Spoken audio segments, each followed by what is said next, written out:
حدیث نمبر 2081۔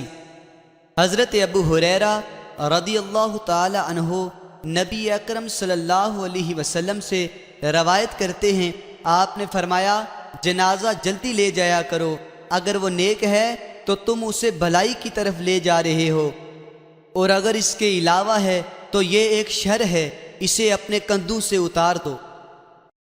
حدیث نمبر 2082۔ ایک اور سند سے حضرت ابو ہریرہ رضی اللہ تعالی عنہ نبی اکرم صلی اللہ علیہ وسلم اس کی مثل روایت کرتے ہیں۔ حدیث نمبر 2083۔